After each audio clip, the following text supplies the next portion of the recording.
Patuloy kayo nakatutok sa unang balita, rollback sa LPG, pinatupad ng Shell at Petron simula ngayong araw. Mababawasan ng piso 20 sentimo kada kilo ang presyo ng kanilang LPG.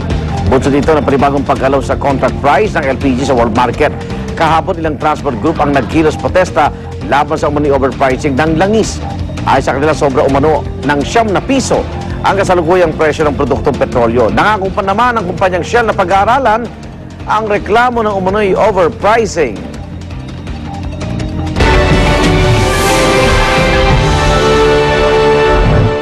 Bagyong Nina na may international name na Nanmadol na nalasa sa China. Bagamat humina na ang bagyo, hinagupit pa rin ito ang silangang bahagi ng bansa. Mahigit 100 ang na-rescue mula sa baha. May ilang lugar din na sinalanta ng landslide. Hindi muna pinayagang pumalaot ang mga mangingisda. Inaasahang magpapatuloy ang masamang panahon hanggang weekend.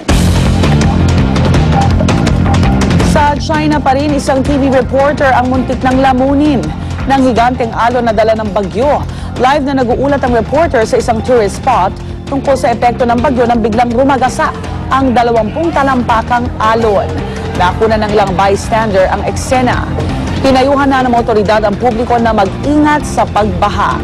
Bago manalasa sa China, naramdaman din ang bagsik ng bagyo sa Pilipinas at Taiwan.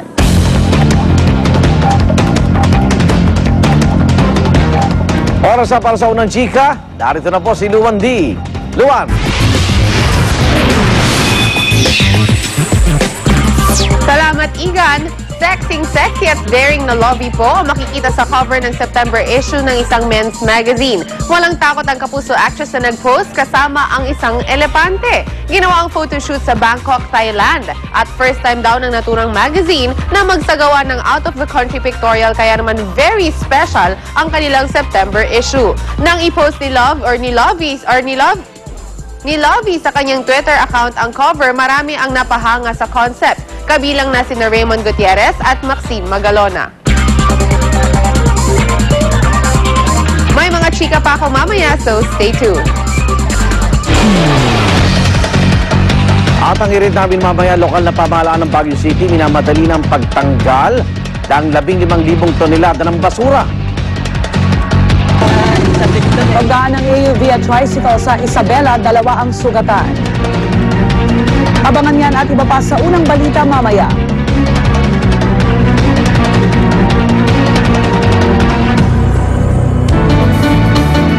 Eto na, syempre, Burmans na. September 1 po ngayon, ulit lang namin. At pag pumasok na ang Burmans, ano ba iniisip natin? Pasko! At pag iniisip natin ang Pasko, ano ba ang talagang nalalasap na natin? Naamoy-amoy na natin, walang iba kundi ang hamon ng star ng Noche Buena. Kaya, syempre, marami sa inyo gusto mag-business ngayon pa lang ng hamon, di ba? O di kaya pakainin ng inyong mga kamag-anak, yung inyong mga anak, asawa. Kaya eto po, gagawa tayo ngayon ng homemade hamon courtesy of Tita Aning. Miss Anesita Pablo mula sa TRC. Good morning, Tita Aning.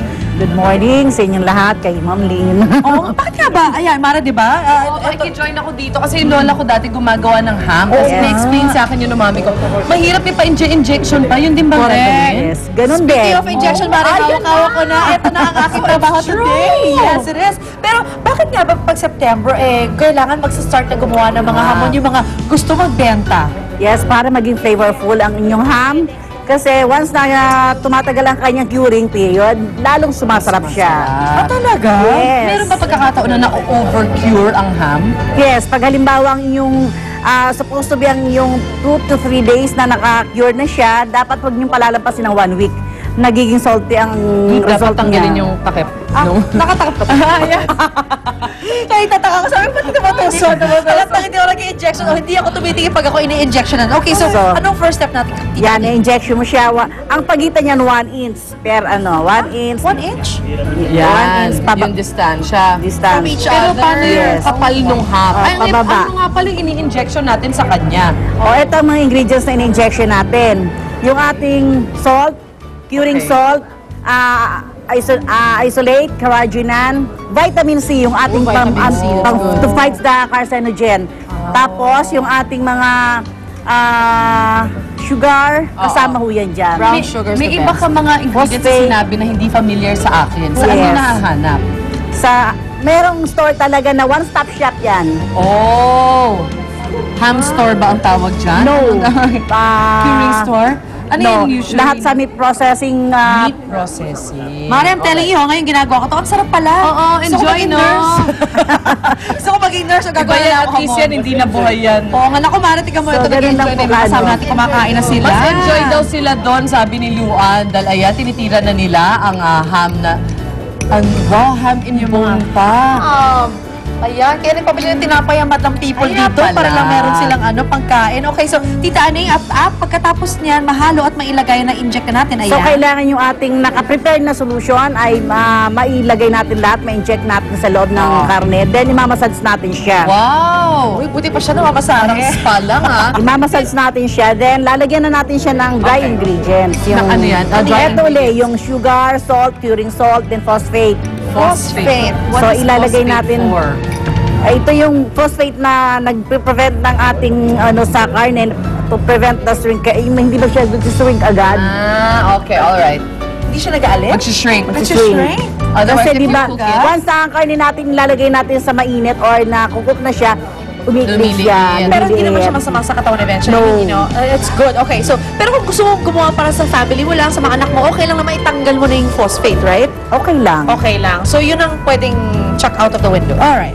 Kasi magandang sliceability. Chuck out of the window. Tanggalin natin yung phosphate. Dito lang, tatapon natin sa ating kapitbahay. So ito ngayon yung ating magiging output natin. Pagka igagawin natin kasi bago natin isalang sa babalutin natin ng hamnet or tatalian natin siya. Tali na lang. Okay. Tatalian Tali natin siya. So pagka ilalagay na natin siya dito, pakukulan natin siya Ano sugar, naman lang ba yan? pineapple Sugar? juice, cinnamon. Wow. Kasama pa rin dyan yung ating bay leaf and then anisado wine. Sad wine. Pakukulan natin siya with 1 cup of water and then eto na po siya. Oh. Ang dahil palang trabaho yun, Mare, no? Akala ko Oo, dati eh. mabilis na. Hindi, alam ko na mahirap talaga. Bakit Ganun lang, long gano'ng katagal process. po yung pagpapakulo? Mga 1 hour. 1 hour. Para lumalamot ang karne natin. Okay. Then, iaalisin na natin siya, Ayan na. i-torch na natin. Lalagyan natin ng glazing. Mag-glaze na tayo ng ating Ito yung blowtorch ko. Ayan, There yan, So, yan. lalagyan natin ng brown sugar ang ibabaw. Kung walang blowtorch, anong pwedeng Pwedeng gawin? siyanse. Ito yung siyanse Yan ang natin. ginagawa ng lola ko. Paano yan? Iaapoy mo tapos gagawin mo. Yes. Painitin natin sa kalan. Tapos pag naglagay tayo ng brown sugar dito, Yan. Tapos ipipisil Oo, mo. pag Paplantsahin. mainit na siya, igagano na natin parang siya. pinaplansya mo Pwede yung- bang plancha na lang? No. Try mo, why not? baka Okay. baka makadiscover Eto na ka po, ng nag-glazing mas madaling tayo. paraan. Sige, Mare, mag-glaze ka. Ayoko nga. Ayan. Ano Tita Aning? Ayan, there you Ah. go. Oh, Wow! Sarap tingnan. You can see it. Nagmamelt na ang ating brown Ang bilis, sugar. ano? Flambe. Flambe. I'm telling you, ang bango ha. Dito pala ang bango-bango na. Wow. Wow. Uy, maraming salamat, Tita Aning. Magkano nga pala natin mabebenta at magkano ang puhunan natin dyan? Tita Aning? Okay. Ang Magkano? una natin, 270 lang yan lahat-lahat. Wow, wow. And then, yung ating magiging tubo dyan ay almost 100%. Uy, 100%. Kasi pwede natin siyang ibenta ng 500 to 700. Or de pira-piraso. Mas Eto ngayon yung ating mabebenta ano, kung pira-piraso. Mas marami Tapos na nakapandesal pa. Yes. Pwede mabenta ng mga 30 pesos. So, 30 kay Arnold, 30 kay Ate Sue, Correct. 30 kay Rhea, 30 kay Luan. Kaya nga, kaya ito, Mare, pinibigay ko na sa'yo yung regalo ko sa'yo, plato. Thank you. Ako Plato na tayo kakain na. Tita Aning, maraming salamat ha. Yes, thank you, po. Ren. Thank you. Ayan mga kapuso, pwede na kayo maganda ngayon pala, di ba? Start curing yung inyong mga ham para pagdating ng Noche Buena, Meron na homemade. kayo panghanda. At syempre, pang-business, dagdag kita para sa pamilya, para mas marami kayong regalo maibigay. O di kaya, ito na regalo yung sa Pwede, Pasko. pwede rin. Sa amin. Alright, kakain na po kami. Kailangan. Kaya, sama kayo. Let's eat! Balik po agad ako ng hirit. Sa unang hirit, bisyong totoo ang lakas ng hirit. Ang saya-saya sa unang hirit.